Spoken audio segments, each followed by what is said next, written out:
I'm State Representative Jeanine Nodder, and you're watching Chattin with Jeanine. I know I haven't been taping new shows in a while because we are just so busy in Concord during the winter months, and now I've been busy with county government, and I just came from a county government meeting. It's windy outside, my hair's a mess, but you know what? This is what I look like. So, yeah, this is how I came. I'm trying to tape some more shows going back to my roots when Chattin with Jeanine first started in 2006. Every week there was a new show on every topic under the sun that you can think of, and I'm trying to get back to that. So I have a guest today that's well, I guess it's kind of political a little bit, because he's from the 1700s, I think. But before I introduce my guest, I want to tell you, the surplus that the Republicans had saved up at the county government level and our rainy day fund that we filled up, well, those Democrats you voted for, they're going to spend every penny. You get what you pay for, folks. Of course, we did have those 687 new voters in Merrimack last fall, so they may have been the ones that changed the balance. But elections have consequences, so I just want you to know all that money's going to be gone. So you put us back in power, we'll save it back up for you again until the next time you let those people come in and spend all your money. And they'll ask for more. Hashtag never enough. And now I'll introduce my guest. I've known him for years, almost as long as I've had this show on the air. He's the Patriot pastor, Garrett Lear. Welcome, Pastor Lear. I am so blessed to be with you, Jeanine. Even after I was just complaining. You and I have been friends for a long time, and I appreciate that. Yeah. By the way, I think your hair looks great. Oh, thank you. I'm like, the wind was blowing. I'm like, oh, I don't care. And I want everyone to know that I always start off anything I do by saying, I'll have no other king but King Jesus. Amen. And I even carry a placard to show you that. And by the way, because I'm a fellow who believes in liberty, I even put Liberty chapstick on me. And I've got my coffee because so it's very important because liberty is in my veins, and so many of the things you're talking about, I pulsate with the feeling about those things. Mm-hmm. Because a lot of what we're facing today is very similar to what happened in 1775 and 1776 that caused us to declare independence from Great Britain from a tyrant king. King George. King George, that's right, King George III. And we're facing the same kind of tyranny over and over again, even in our own state house and across this country right now, that I can tell you, a lot of people ask me, well, why do you dress up like this, Garrett? Is it because you don't have any other clothes? No, these are very expensive clothes, and they're hard to put on. They're not easy like zipper clothes and button clothes. I mean, these kind of buttons are hard. It's because I want to remind people of what this country is about, what this country was founded on. We're never meant to be a socialist nation. Absolutely not. And I happen to be a Pilgrim ancestor, the Mayflower, and people ask me all the time, well, isn't the Mayflower and the Pilgrim Society there in Plymouth? Wasn't that kind of socialism? I said, well, they started off that way, and they found out that it doesn't work, and they got rid of it. It's interesting, too, because in their constitution, in the Plymouth Colony, it says that any Republican form of government, and we're not talking about a party, Democrat or Republican, any Republican form of government is predicated on self-government and the agreement of the people. And so I've stood out in front of the State House like this, as you know, in freezing weather, hot weather, rainy weather, and everything for 30 years. And I've said the same thing. I will not be told what to do by tyrants in this place. If you're a tyrant, forget it. What you mean? See, I got my plastic straw. I didn't used to use plastic straws, but since they told me I can't have them, I'm going to use them all the time. I know. I mean, it's just interesting. All the bills that are going through right now are so contrary. And I had a wonderful discussion today with the governor. I've known him for many, many years, and I talked to him about this book. I have that book, Citizens Rule book. Yeah. And it was interesting because I gave it to his father one time at a Lincoln Day dinner that I was speaking at, and his father said to me, I've never seen that before. And I said, well, John, you know, you were the chief of staff in the White House? Yeah, before we started the show, we were talking about how we both used to live in California. Do you remember which freeway is that? The 57? at the bicentennial of the country, they had that picture on one of the overpasses. Yes. Actually, the book was put together by a U.S. Marine that came back from the Second World War. He survived Iwo Jima. And he came back to the country and he said, you know what? People are forgetting what this country is about. It's kind of interesting. The organization that I'm with, the National Society Sons of the American Revolution, those are people that are directly genealogical descent from people who fought in the Revolution. It was started in 1889 because by 1889 people were forgetting what the principles of the American Revolution were. Can I see that little book? Sure. Because I was talking about the picture, but did you ever see this? I want to say I know if I went from Riverside to Covina. Yeah, the 605, I think it's the 605. Yeah, the 605, that's it. Yeah. I was trying to remember all the freeways, and all the freeways in California start with the. Right. Yeah, the 605, the 10, the 60. Out here we have turnpikes. Yeah, but anyway, it's still there, but it's faded. Because the last time I was in California, I was driving by and I saw it. Like, oh. Well, and the picture itself, for our viewers to realize, this picture is actually like in Lexington and Concord and so forth from the Revolutionary War with the Fife and Drum Corps, which, of course, every year, Patriots Day. And I wanted to mention also to our viewers, I'm holding a Bible that was published by the United States Congress. It's called, paid for, called the Atkin Bible. It's called the Bible of the Revolution.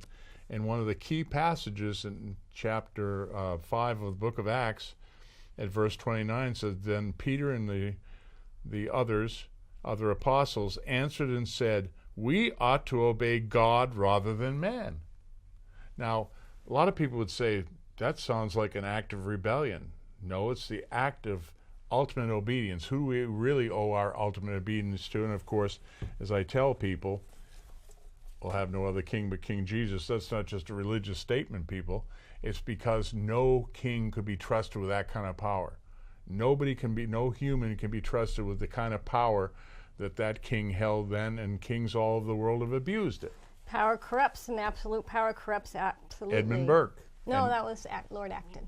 Well, Lord Acton. Okay. Yeah. Well, either one of those lords, yeah. Either Acton or Burke or one of them, but whoever said it, it's true. And they said that because it's true, and they had seen it. I want to also mention, because we're getting very close to the 4th of July, we have, I always carry a lot of different... Edmund Burke said, if you... All it takes for evil to triumph is for man to do nothing. Yeah, right. And we see what that works out to be. This is the Bedford flag, and I hope it doesn't have too much of a glare on it that people can't see it, but the Bedford flag, if you see, it's a cloud with an arm with a sword. And you know what it says on there? Jeanine, this is crazy. Resistance to tyrants is obedience to God.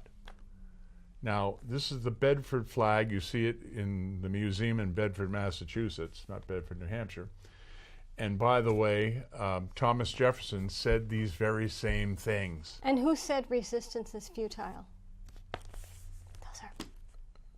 I don't know. The Borg.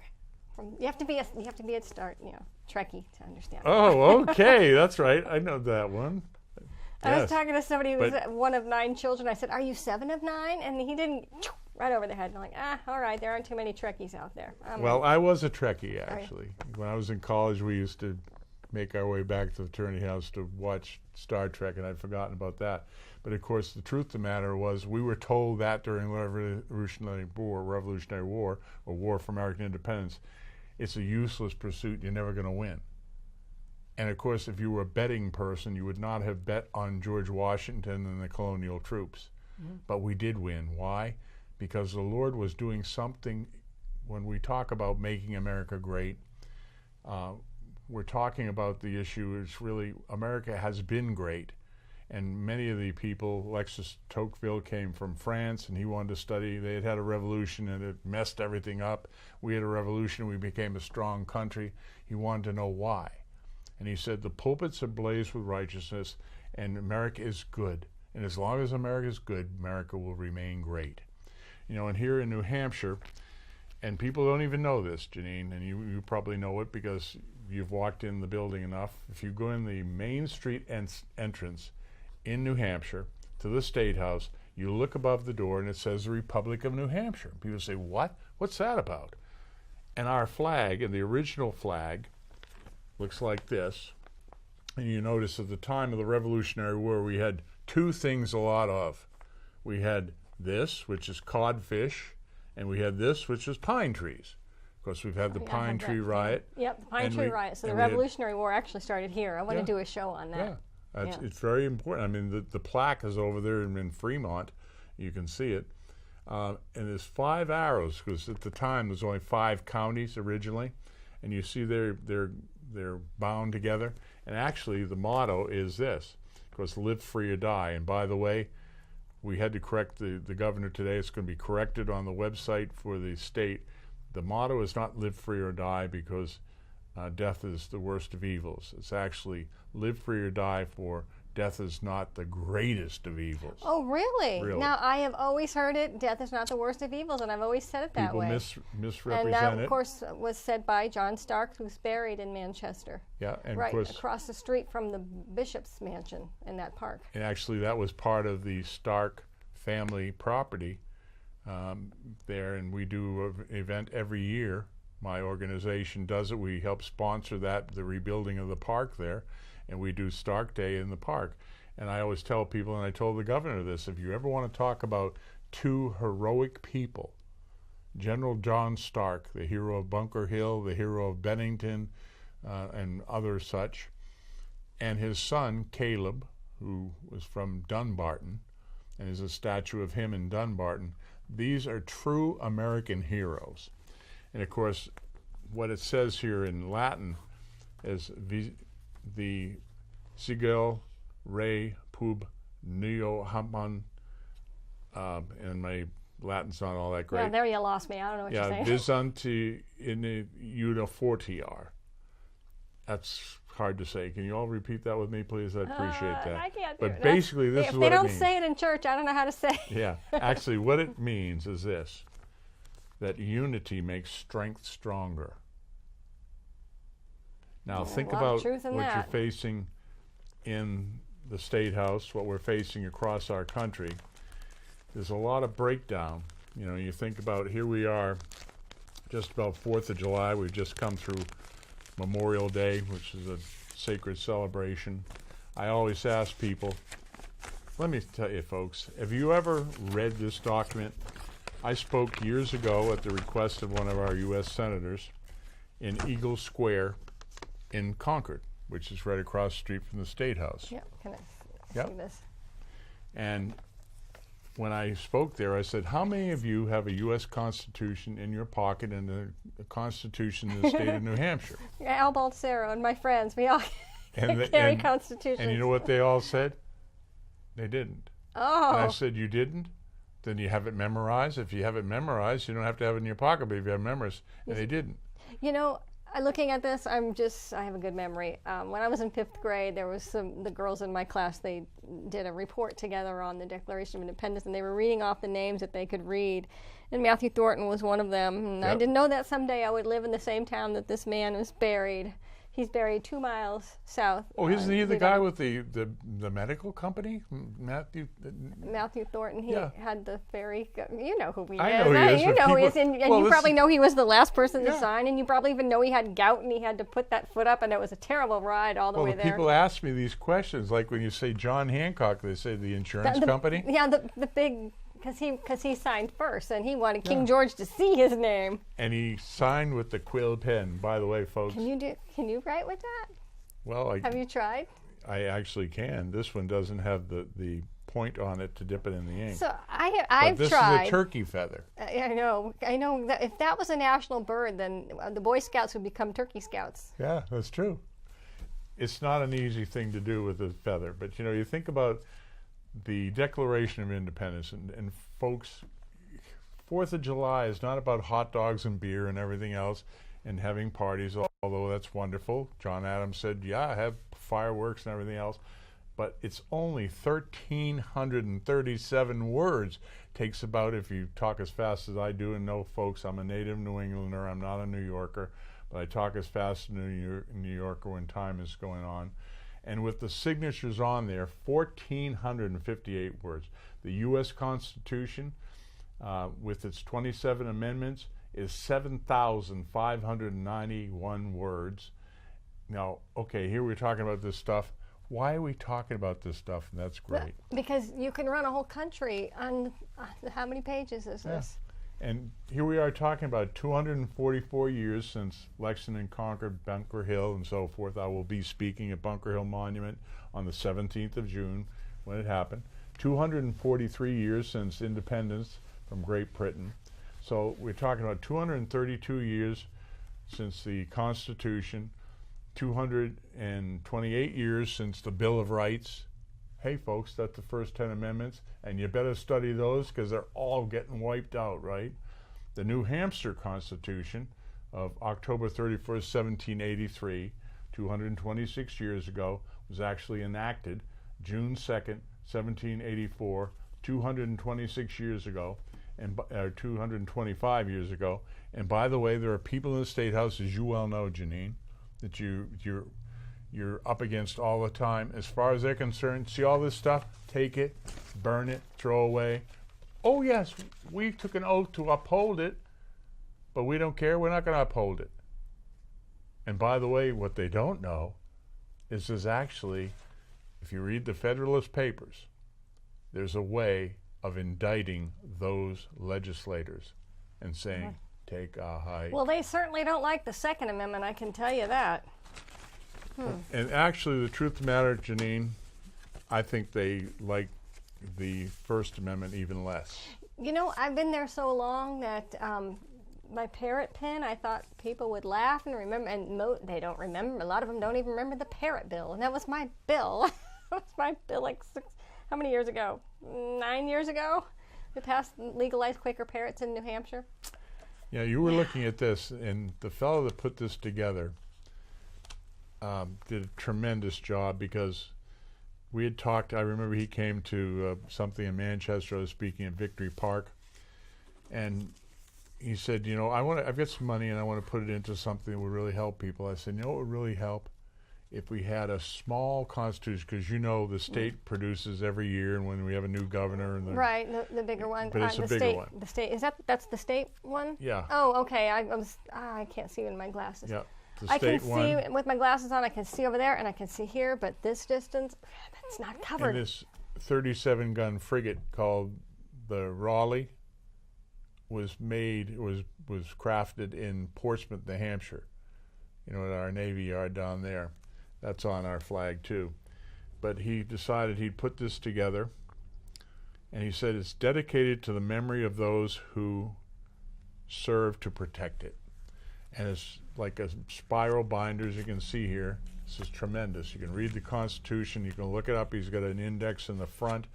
And I told him when he finally got it done, I said, how many did you print up of this? I said, I hope you print up thousands of them, but he didn't. He actually got a few, and I said, well, I want as many as I can get from you, because this is so easy to use, you know, okay.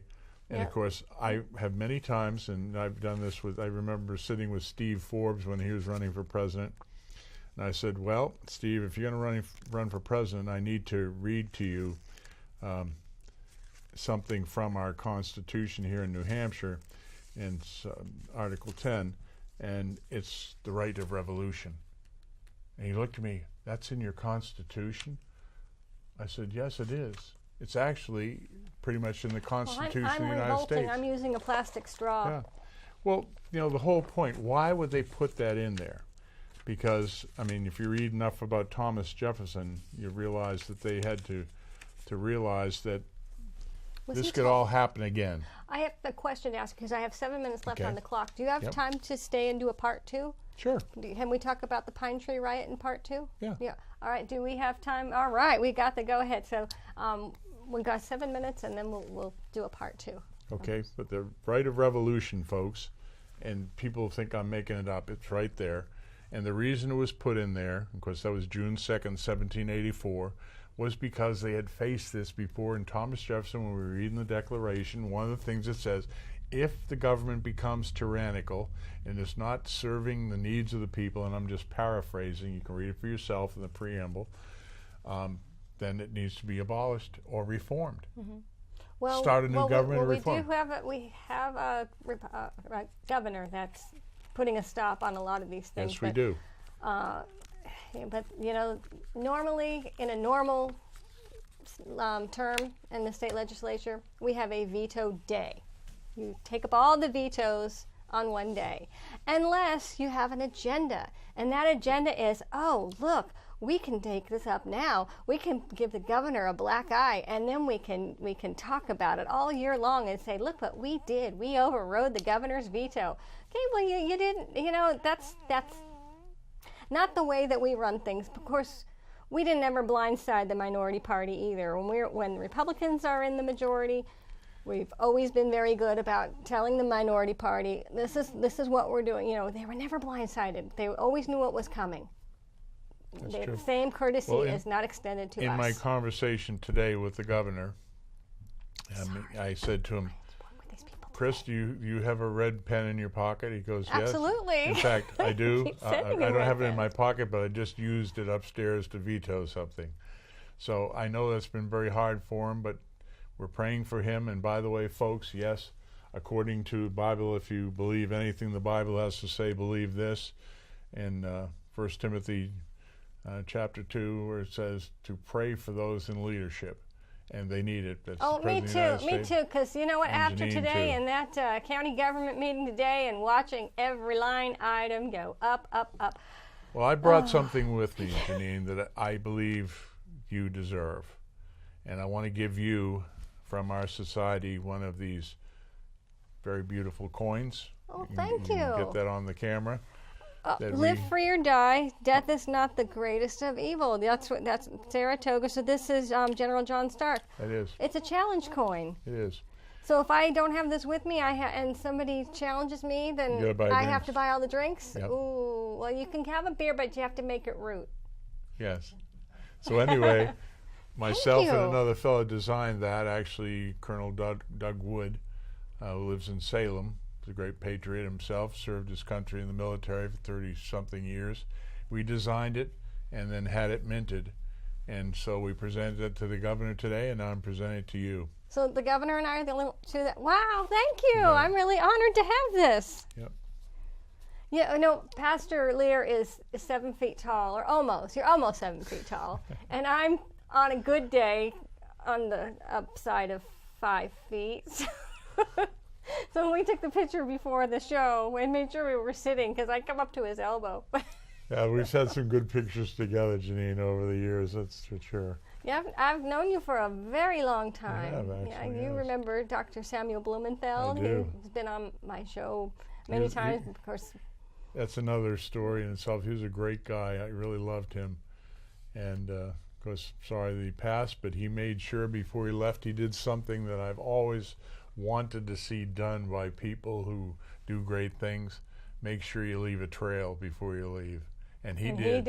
And passed the whole thing on. Bill McNally and, of course, Hal Shurtleff have the collection of his writings and everything, and that's available. Yes, and the Dr. Samuel Blumenfeld Reading Foundation, I was one of the founding members, and I'm still on the board. Yeah, that's good. And I do have several of his books, not only the ones that he wrote, but part of his collection is personal. No. Actually, the personal collection books come from another mutual friend, Colonel Kingsbury. Oh, yeah. Yeah, I knew him, too. He was a first rifleman in Patton's Third Army. I know. I knew him very well. Actually, later became Colonel Kingsbury, and a great guy. What did I call him? Well, you call him? No, I didn't call him. Well, he was a rifleman with Patton, but he actually went on and became a colonel later. And he was a state rep for a term too. He sat in front of me, and he was hard of hearing then. So a lot of times he would turn around and look at me and make sure he heard things right. I spent a lot of time with him too. I really liked him. He would pass notes, because it was just better to write a note than to try and hear what we were saying. Yeah.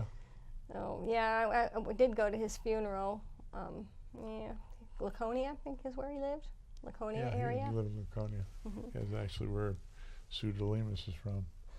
Yeah, we can talk about that too. Yeah. Well, we're about out of time for part one, but I want to come back and introduce. We'll talk some more with Pastor Lear because he's a very interesting individual. He's 7 feet tall, or close to it, and he dresses from the 1700s, and he just knows a lot of things and loves this country very much. So that's the truth. So keep watching, and I'll be right back.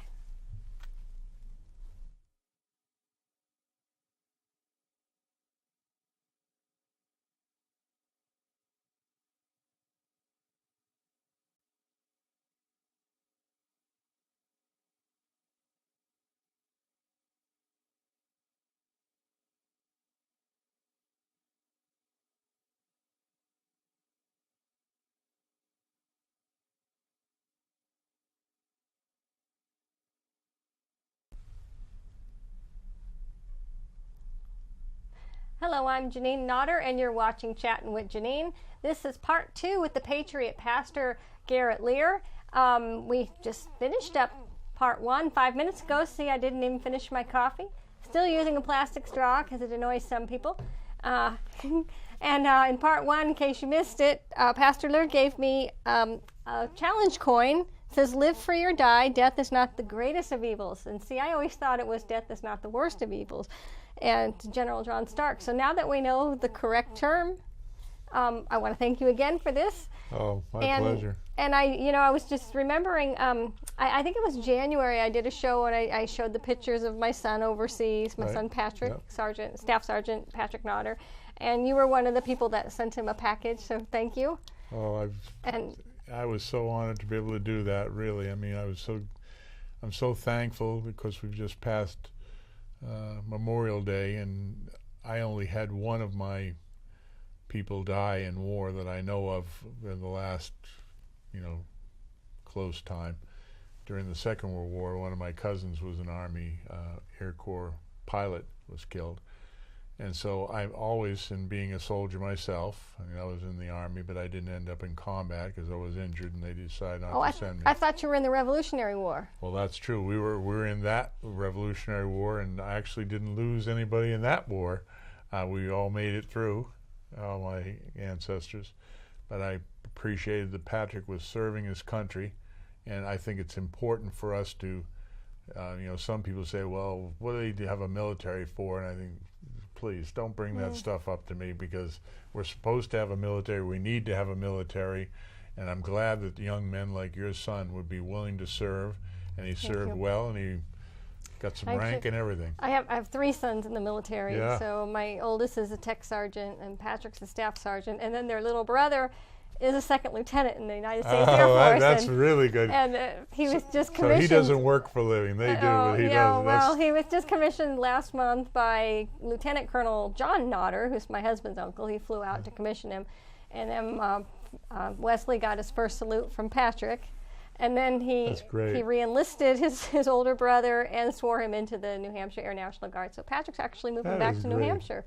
That is really great, because I laugh about it whenever you talk to a sergeant. And my dad was a staff sergeant. He was an aerial gunner, decorated aerial gunner in the Second World War. And I decided that I went through ROTC and decided I wanted to be an officer. And of course, if you call a sergeant sir, they don't like it. They say, I work for a living. That's like saying the officers don't work for a living. Well, I got news for you. Officers work for a living too, especially shave tails or second lieutenants. And of course, in combat, I'm proud of all of my kids. You should be. All of them. They're just. I can't imagine life without them. They're all big now. My youngest he's a foot shorter than you. He's only 6 feet tall. Well, like we talked about our ancestry, I'm the tallest person ever in the history of my family. Oh yeah, you did tell me that. Yeah, because my great-grandmother was 4'8". But. Well, we trust me, on my side of the family, if you line up the ladies, I'm actually tall. Yeah, compared to them. My maternal grandfather was actually an Army tank commander in Europe during the First World War, when the tanks were about the size of tiny little things. He and 2 of his brothers were master sergeants, Army tank commanders, and in Europe, and he's about 5'4". Mm-hmm. No, in part 1 we had mentioned Colonel Kingsbury, who was in Patton's Third Army as a first rifleman. My father was also in Patton's Third Army, and he was one of the soldiers who liberated Dachau. And then he joined the Marines, and then he never spoke of the Army again. So and for the longest time, I always thought that, I'd say Pat the Third Army and Marine, but I just didn't connect the two. Like, oh, wait a minute, how could he be a Marine if he was in Patton's Third Army? And then I figured it out. Yeah, he joined the Marines after that. Well, it's kind of interesting too that a lot of people ask me, why I dress this way. And I alluded to that in our first segment, but part of it also was because I was standing in front of the Lexington Minutemen. I grew up, part of my growing up was in Lexington, Massachusetts, the Lexington. I always tell people there's lots of Lexingtons, but there's only one, the Lexington, and also Northampton, New Hampshire on the seacoast. Oh, the shot heard around the world. Yep, and so I would stand there in front of the Lexington Minuteman, which is actually the effigy of John Parker, Captain John Parker of the Lexington Minutemen, and I am a Lexington Minuteman. I was inducted a couple of years ago in the Lexington Minuteman Society, and I stood in front of that monument one day as a young boy, and I looked and I said, I really like that guy. What a fine figure of a man. And then I decided as I grew up I wanted to be like that, not knowing that years later I was going to be carrying on that tradition. Like, how many people send out greeting cards like this? Guardian of Freedom. This is actually not the Lexington Minutemen, by the way. Forgive me, people in Lexington, this is the one from Concord. You know that? It's Concord, New Hampshire. No, Concord, Massachusetts. So I send out greeting cards like that say Guardian of Liberty on it. And I care so much about the Bill of Rights, 10 Commandments, things of that way. I actually made up a little card that I could give out like this. It's got all the Patriot pastor. Yeah, it's got all the information, but on the inside, what is it? Oh, the Bill of Rights. The Bill of Rights. And look what it says on the back. God's 10 Commandments. Yeah. So people say, well, what's all this stuff about? I said, well, they can read it. Or we give out these cards. With the eagle? Yeah, with the eagle on it. Of course, it became our national bird. And little booklets like this, the Pocket Catechism on the Constitution of the United States, originally published in 1828 by the Liberty Alliance. I like that word liberty wherever I see it. Oh, we have a Liberty Alliance, yeah. Yeah, it's very important. And then Essential Liberty Pocket Guide, Founder's Wisdom. That's important. And by the way, folks, and I don't know, Jeanine, if you've heard me say this before, but it's certainly worth repeating, and I want to read it. America is a country that was born of a vision. Was born of a vision.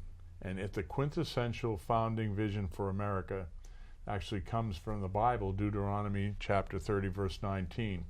It's been repeated by many presidents, and most people didn't know where it came from. I bet the Baptists do. Well, my Baptist friends, man, they know the Bible. I always go to them. I say, "Can you tell me where that passage is?" Well, actually, the statement itself, I mean, what's talked about in there is from Deuteronomy, but it was actually John Winthrop on the deck of the Arabella in 1630 that gave the quintessential, and he was a governor in Plymouth, Massachusetts. For we must consider that we shall be a city upon a hill. The eyes of all the people are upon us, so that if we shall deal falsely with our God in this work we have undertaken, and so cause him to withdraw his present help from us, we shall be made a story and a byword throughout the world. Beloved, there is now set before us life and good, death and evil, in that we are commanded this day to love the Lord our God and not to love one another, to walk in his ways and keep his commandments and his ordinances and his laws and the articles of our covenant with him, that we may live and be multiplied, and that the Lord our God may bless us. Therefore let us choose life, that we and our seed may live by obeying his voice, cleaving to him, for he is our life and our prosperity. So when people say, how has America become so, we're a young nation compared to a lot of the nations of the world, how have we become this prosperous, this strong, and so forth and so on? And these maps actually show, or flags I should say, I have a collection of all kind of historical flags. The Appeal to Heaven, and the Liberty Tree flag, an appeal to God. You see? That's what the people were doing then. And folks, if I could ask you to do something, do those very things again. Because it's not about, America has been a great nation, and we still are. A friend of mine who is now out of the country, he was in the military, retired from the military, said he spent a lot of time in Israel, he spent a lot of time in Europe, he's been all over the world actually, and he said, you know, as much of the problems we have in America, America is still the greatest country on earth. Yes, I believe that. And I believe that.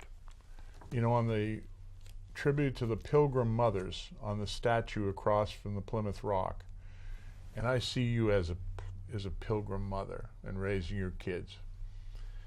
It was placed by the Daughters of the American Revolution, it's called the DAR, in 1920, commemorating the Mayflower women. The dedication reads this: they brought up their families in sturdy virtue and a living faith in God, without which nations perish. I believe that. Yeah. You know, in part one, we were talking a little bit about Lexington and Concord, the Minutemen you mentioned, and maybe it was in just a few minutes ago I said the shot heard around the world. So, you know, we were brought up believing that the Revolutionary War started in Lexington and Concord, but actually it started in New Hampshire with the Pine Tree Riot. That's true. Can you tell our viewers about the Pine Tree Riot?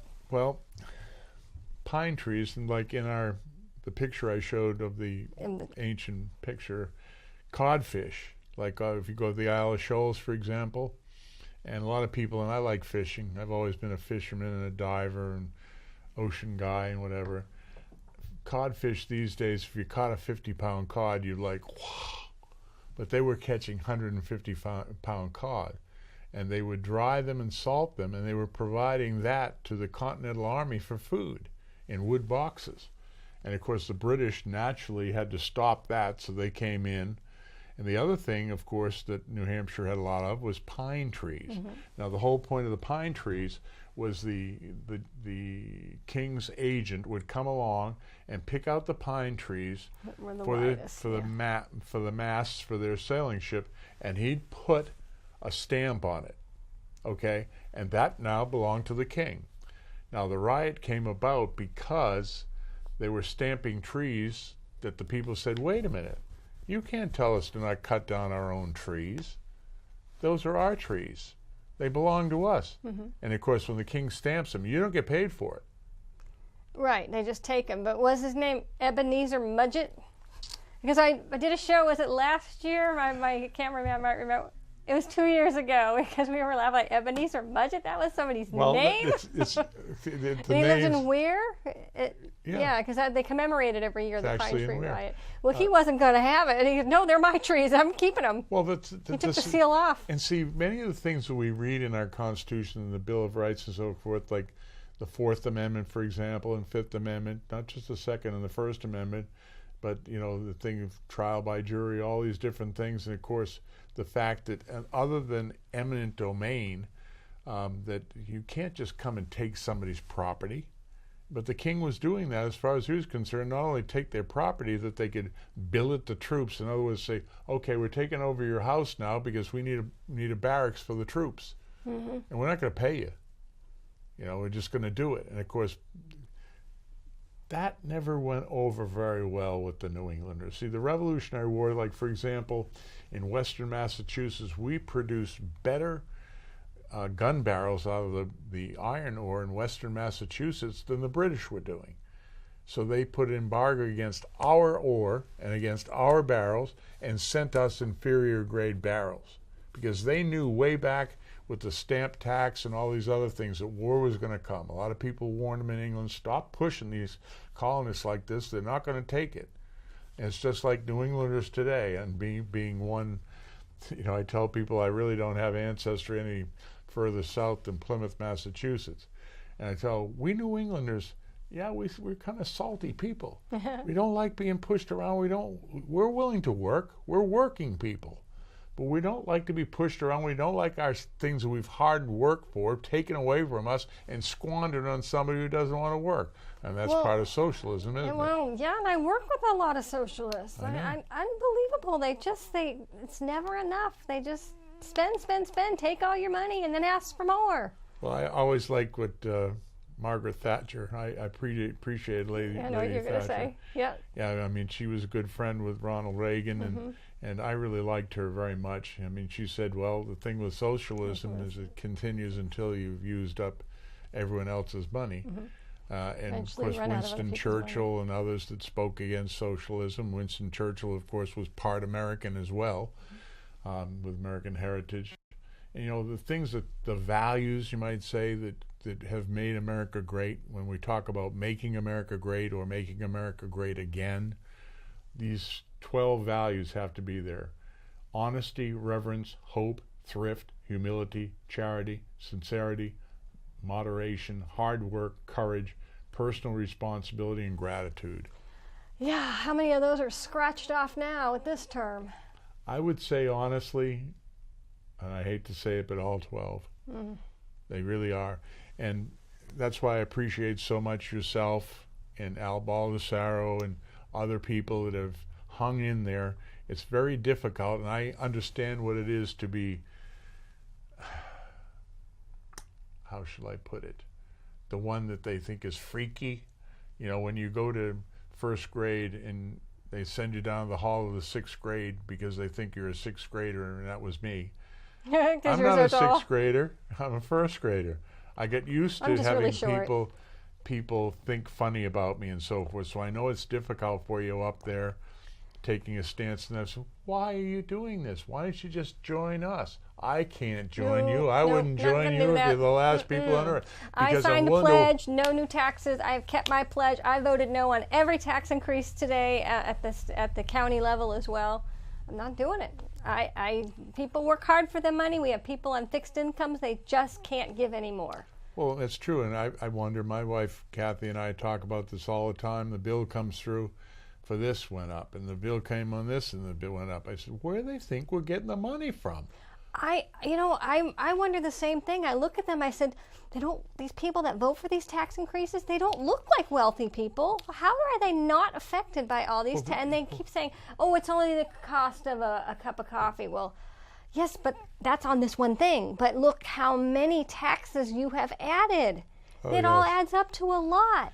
Well, and the thing is, if you look at the Declaration of American Independence, there's basically 28 indictments against the British government and the British king and the British Parliament. And a lot of people did not agree with what the king was doing, but they dared not say anything about it because, you know, they didn't want to get drawn and quartered. And if you commit treason in Great Britain at the time, they hang you and then they cut you up in little pieces. They really did a terrible thing.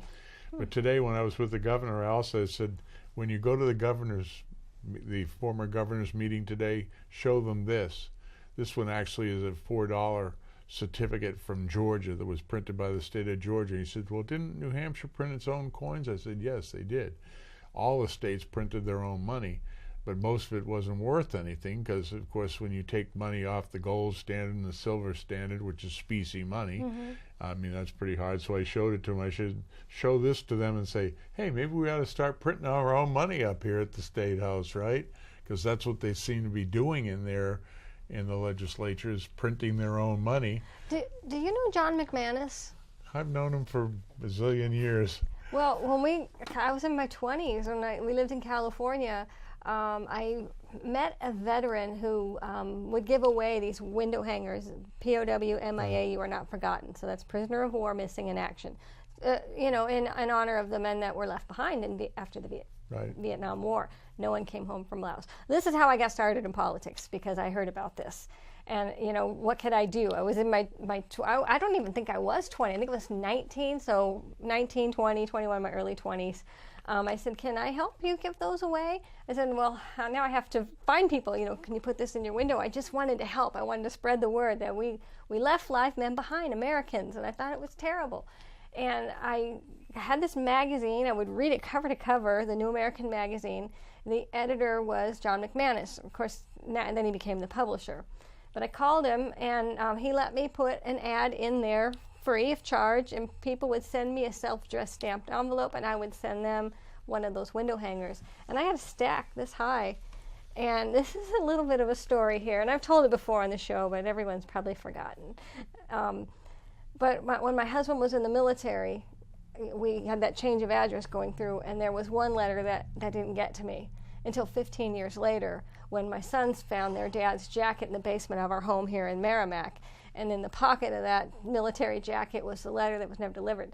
Well, this man never got his window hanger, and I felt bad, and he lived in an apartment. I did write to him, but he must have moved in the 15 years because he didn't respond. But I got in touch with John McManus, and he remembered my name. And that's how I got back in touch, and that's how I met you and all our mutual friends and got involved in New Hampshire politics. Well, John, this brings up a couple of issues. John, of course, is a Marine, and you notice I didn't say was a Marine. Is a Marine. Is yep, a Marine. Absolutely. You're always a Marine. And John and I were in Faneuil Hall in Boston speaking. I turned to him and I said, John, you're a Marine. You were born in Brooklyn. You came up here and you're living in Wakefield, Massachusetts for years. I said, you're my hero. And he turned to me and he said, no, Garrett, you're my hero. He said, and by the way, can you come over to the house this afternoon? Because I want to interview you for New American Magazine. I said, what? That's one of my favorite magazines ever because everything in there is written so well and is so truthful and so researched. Do you remember many years ago there was on the cover that POW MIA, You Are Not Forgotten? Because that was one of the window hangers that I was able to give away.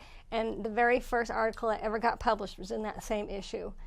And it was about Colonel Charles E. Shelton, who was the last officially listed POW from the Vietnam War. But I need to explain, when I say that, people think that there were no one else was listed after that, but that's not what it means. It means that in 1985, when they had the status review hearings, they declared everyone dead except for Colonel Shelton. So some say a token POW, but they actually had, through the Freedom of Information Act, a lot of information that he was alive in captivity. Well, I appreciate very much. Like I said, I didn't end up in combat in Vietnam, but I was trained for it and got injured, so the Army decided not to send me. But I have always raised POW flags, and you see them all over the place yes, now. And I'm always grateful to see them. Which we didn't have for a long time. We didn't have that at all. Now everywhere they have them, fortunately, and that's the only flag that can fly right underneath the American flag. Started raising those, yeah. And I appreciated that. But one of the things I want to mention to our viewers here, and I hope they got the message. You started off, you're a mother, you're a wife, you're busy and so forth, but you said, and can I paraphrase something for you, Jeanine? You get tired of what was going on out there and said, I'm going to do something. Okay, folks, do you hear that?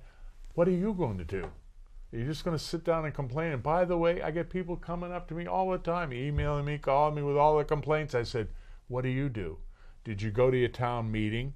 Did you stand up? Did you go to the deliberative session? A lot of people don't know. No, they don't know about, and I've heard that from a lot of people. I hear people are saying, "Wait, our water rates are going up. How much? How did that happen?" By that small group of people that went to the meeting. They said, "Well, I didn't know about the meeting." It's hard to get that message out there to get people involved, but it is hard. It's very hard, but the thing is, during the Revolutionary War, the committees of correspondence, and anybody who wants to do a history lesson, you can look that up and read about that. They're the ones that actually sent Paul Revere out in the ride and so forth and so on, the committees of correspondence. Yeah. But now we have the internet, we have all kind of means that people can look things up. A lot of the towns announce the meetings on their websites and so forth. So people, you got to do your research and you've got to get involved. And people are so busy too, and they're incredibly busy. And you got two parents working, they got kids. The kids are in sports, they're in dance, they're in all kinds of activities. I understand. It's really, really hard. And but when you let your guard down and you get people in office that are just going to spend the money blind and take all your money, and where does it end? Where does the spending end? it's an interesting thing what you've just said about the time people are doing. John Adams actually said to his posterity, of course, John Quincy Adams was his posterity, became president also, our fourth president, but when you know what Adams said, you know, we fought a war so that all of our children and grandchildren could study architecture, could study music, could study sports, and so forth and so on. So we know in every generation there's a calling to that generation, but the young ones now have got to get involved. They think they don't have to. They think everything's just going to be handed to them, but I got news for you, it won't be. No. And I don't know how much more time We have. have got just a couple minutes left. So I want to sing one verse here. All right. Our fathers, God, to thee, author of liberty, to thee we sing. Long may our land be bright, with freedom's holy light. Protect us by thy might, great God, our King. Amen. Someone has stolen my country. I didn't sell her. I didn't give her away, and I want her back now. Thank you, Pastor, there. Thank you, Jeanine, for having me. So I'll be taping more shows. Our busy time is over in Concord. So stay tuned, and we'll have some new shows with different topics, and we'll even move away from politics, because I like other things too. I like to run. I'm into health and fitness and all kinds of things. So keep watching. See you next time.